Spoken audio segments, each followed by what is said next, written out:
aqui, ó, a resolução de uma questão, ok? Envolvendo curto-circuito. Imagine que você tenha esse circuito aqui, ó, certo? E eu queira saber a resistência equivalente e a corrente que passam por esse circuito.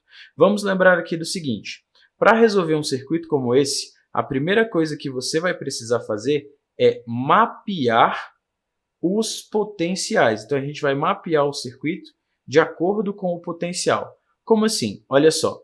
Vamos dizer aqui, ó, que lá na nossa bateria, nós temos o potencial A aqui no positivo e o potencial B aqui no negativo, certo? Vamos chamar assim.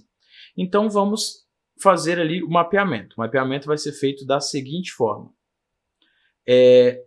A corrente elétrica, vamos pensar aqui no sentido saindo do positivo, por enquanto. Então, ela saiu aqui do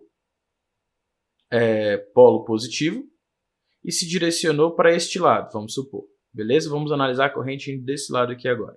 Agora, olha bem. Quando ela chegar aqui nessa extremidade, nós sabemos que não há qualquer elemento de circuito entre a bateria e este ponto. Logo, o potencial aqui continua sendo A. Sem nenhum problema, a gente consegue descrever isso. Nesse ponto, ela tem dois caminhos possíveis. O caminho que tem o resistor e o caminho que não tem o resistor. Sempre daremos preferência para o caminho que não tem o resistor, porque é o que os elétrons vão buscar. Portanto, ela vai vir até aqui agora, nesse ponto. Como não passou por nenhum elemento de circuito, por nenhum resistor, posso chamar esse potencial aqui também de A. Beleza? Nesse ponto, ela vai poder ir aí para dois caminhos mais uma vez. Ela pode ir para o resistor de 40 ohms ou ela pode subir aqui onde não tem nenhum tipo de empecilho. Mais uma vez, os elétrons preferem o local no qual perderão menos energia. Então, eles vão subir aqui. Subiram aqui, nós temos o quê? Nós temos, mais uma vez, o potencial A, visto que a gente não tem nenhum elemento de circuito entre esses dois pontos. Esse ponto aqui e esse ponto aqui. Beleza? Certo. Agora, o que a gente pode fazer é o seguinte, para continuar isso aqui. Ali, vamos dizer assim, ela terminou, né? Porque agora ela tem um resistor para baixo e tem um resistor para cima. Então, ela tem dois caminhos ali com resistores. Mas a gente ainda tem caminhos sem resistência, porque eu posso analisar lá o potencial B. Então, vamos, ó. Se eu pegar este ponto aqui, a gente sabe que entre esse ponto e o potencial B não há nenhum resistor. Então, aqui vai ter o mesmo potencial B. E aí, o mesmo raciocínio. Aqui, ó, o que vai acontecer aqui em cima? Ó? A gente também não tem nenhum resistor entre este ponto e este ponto aqui. Dessa maneira, aqui em cima também vai ficar sendo um potencial B. Beleza? E a gente ainda vai poder optar ali mais uma vez. Ó, ele teria dois caminhos para ir, ou para o de 40 ou lá para cima. Porém, lá para cima não tem resistores, e é o que o elétron prefere. Então, aqui, ó, ele consegue vir com menor perda de energia. Logo, chamarei esse ponto aqui de ponto B também. Agora, veja bem, de acordo com o raciocínio que a gente teve, se o resistor estiver ligado entre dois pontos cujo potencial tem o mesmo nome, ele estará em curto-circuito. Então, olha que da hora. Esse resistor aqui, de 8 ohms, está em curto, porque ele está ligado de um potencial A para outro potencial A. Dessa maneira, ele pode ser eliminado. Aqui do outro lado, a mesma coisa. O resistor de 16 ohms está ligado entre um potencial B e outro potencial B. Portanto, ele está em curto e pode ser eliminado. Já identificamos quais são os resistores que estão em curto. Dessa maneira, fica muito fácil resolver o nosso problema aqui agora. Como ele cria a resistência equivalente para depois verificar a corrente do circuito, basta a gente ir para o segundo passo aqui, que é planificar o circuito. Como é que a gente planifica um circuito? Vamos lembrar. Primeiro de tudo, você tem que lembrar que o circuito plano é um circuito em linha reta. Então, eu vou fazer uma reta e nas extremidades dessa reta eu vou colocar ali os potenciais da bateria. Então, eu vou colocar de um dos lados aqui o potencial A e de outro lado o potencial B. Essa é a nossa ideia. Então, vamos pensar aqui, ó, olhando para este circuito. Quais são os resistores que estão ligados aí entre potencial A e B? Se você reparar bem, o resistor de 40 ohms que está aqui no meio, ele está ligado entre um potencial A e um potencial B.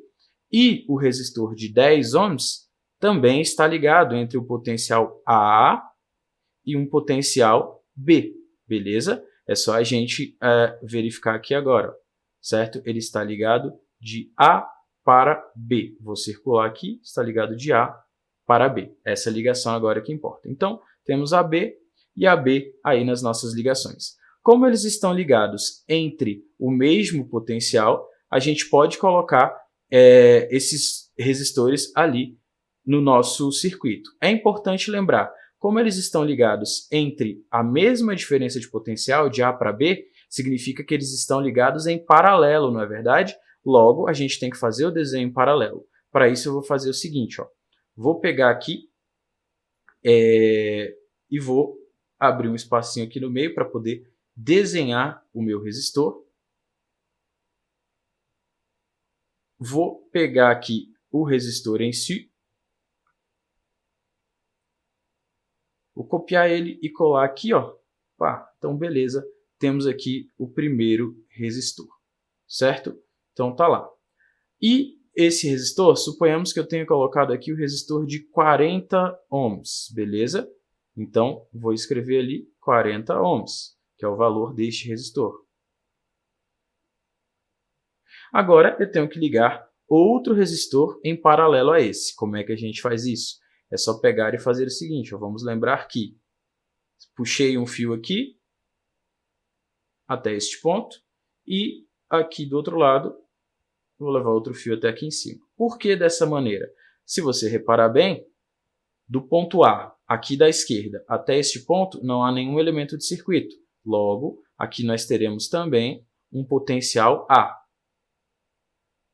E do ponto B, que está lá à direita, até este outro ponto que eu fiz aqui agora em vermelho, nós teremos um potencial B. Ou seja, os terminais deste resistor e deste resistor que eu estou colocando aqui embaixo agora estão ligados entre A e B. Afinal, né, aqui vai continuar sendo B e aqui do outro lado vai continuar sendo A. Porque, gente, não se esqueça, olha só, o que me importa para manter o potencial é que não tenha nenhum elemento de circuito do ponto que eu estou ligando até o meu ponto de destino. Então, aqui foi a ligação, aqui foi o destino. Então, como não há nenhum elemento neste meio, o potencial se mantém. A mesma coisa aqui do outro lado.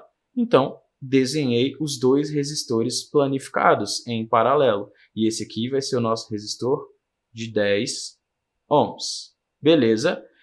Agora, a gente pode fazer aqui a associação desses dois resistores. A gente precisa lembrar, né, que a gente pode simplesmente fazer aqui um produto por uma soma, já que são dois resistores. Logo, ia ficar 40 vezes 10, que dá 400. Então, nós temos aqui ó, a resistência equivalente desses dois resistores aqui, ó, o resistor de 40 e o resistor de 10. Estou associando esses dois aqui. Seria o seguinte: resistência equivalente é igual ao produto, que é 40 vezes 10, dividido pela soma, que é 40 mais 10.